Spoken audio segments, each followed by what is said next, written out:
So ఇప్పుడు reforms సరే Vizag steel plant లాంటి పక్కన పెడితే బ్యాంకింగ్ రిఫార్మ్స్ అయితే బాగా జరిగాయి.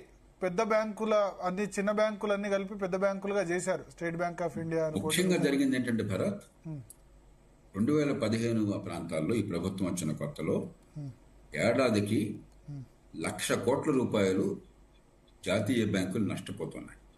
ఏడాదికి ప్రభుత్వం దాదాపు 4,50,000 కోట్ల రూపాయలు పెట్టుబడులు పెట్టి బ్యాంకుల పనితీరుని మెరుగుపరిచి సామర్థ్యాన్ని పెంచి ప్రభుత్వం ఆర్బీఐ కలిసి ఈవేళ 1,25,000 కోట్ల రూపాయల లాభాన్ని ప్రతి సంవత్సరం ఆర్జిస్తున్నాయి. ఆనాడు 12.5% బకాయిలు ఉన్నాయి, నాన్ పర్ఫార్మింగ్ అసెట్స్. ఈవేళ దాన్ని 2.3% lowest record public sector banks. ఇది ప్రజలు చెప్పుకోవడానికి కూడా ఎందుకంటే ప్రజలకి ఈ నాన్ పర్ఫార్మింగ్ అసెట్స్ ఏంటి అని అర్థం కావు. గణనీయంగా బాగుపడ్డాయి బ్యాంకులు. అలాగే ద్రవ్యలోటు కోవిడ్ పీక్ టైంలో ఒక స్టేజ్లో 9.2% వెళ్ళింది. ఎందుకంటే ఆదాయం తగ్గిపోయింది, ప్రజలకు సంక్షేమం కోసం కానీ లేకపోతే ఈ ఆరోగ్య సంక్షోభం ఎదుర్కోవడం కోసం డబ్బులు ఖర్చు ఎక్కువైంది.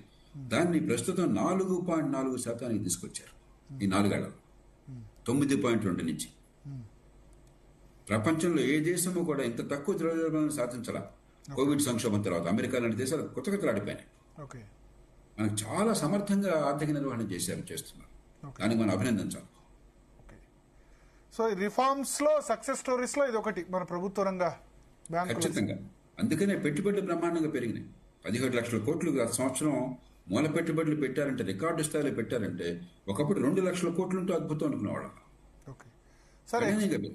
ఎక్స్పోర్ట్స్ డబ్బులు కావాలంటే పన్నులు రాకుండా ఆర్థిక క్రమశిక్షణ ఎక్కడి నుంచి వస్తాయి? గాలి నుంచి వస్తాయా? దేవుడే దేవుడు అని చెప్పి డబ్బులు వస్తాయా మనకి? ఎక్స్పోర్ట్స్ ఎట్లా సార్? ఎక్స్పోర్ట్స్